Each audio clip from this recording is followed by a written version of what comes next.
Hi guys.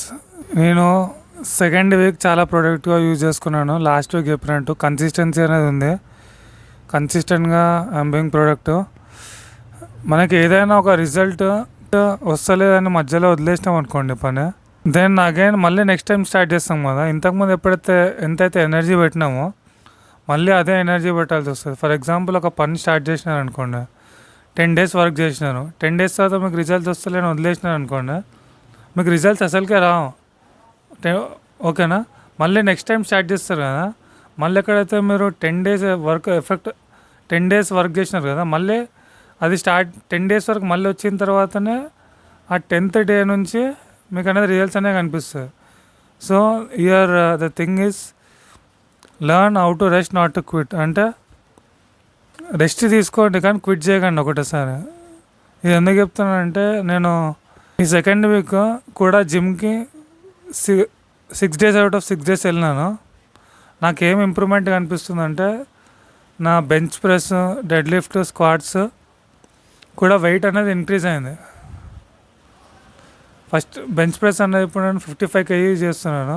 మూడిట్లో strength అనేది total improve అయిపోయింది లాస్ట్ ప్రీవియస్ డేస్ కంటే. ఎందుకంటే నేను కన్సిస్టెంట్గా ఎఫర్ట్ పెడుతున్నాను కాబట్టి.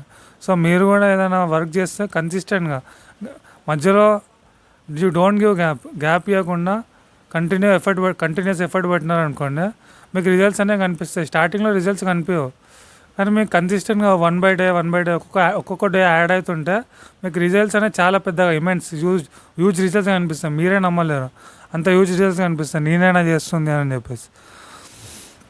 సో నాకు ఏం రిజల్ట్స్ కనిపించింది అంటే, బెంచ్ ప్రెస్ నేను 50 kgs చేస్తుండే.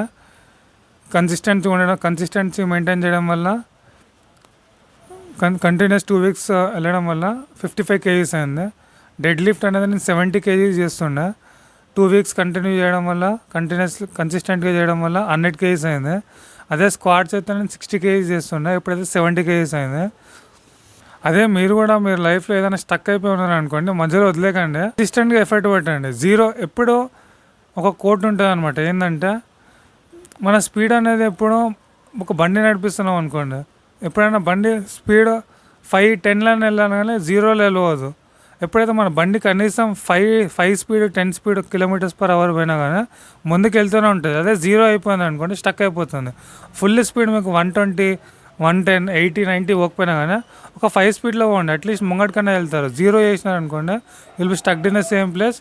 మళ్ళీ నెక్స్ట్ టైం ట్రై చేసేటప్పుడు మళ్ళీ మీకు అదే అంత హార్డ్ వర్క్ స్టార్ట్ చేసిన తర్వాత మళ్ళీ అదే పాయింట్కి వస్తారు. మళ్ళీ అక్కడ నుంచి మళ్ళీ మీరు స్టార్ట్ చేయాల్సి ఎఫర్ట్. కాబట్టి so you keep consistent efforts. Results వచ్చినా రాకపోయినా మీకు రిజల్ట్స్ అనేవి ముంగట్లో వస్తూనే ఉంటుంది.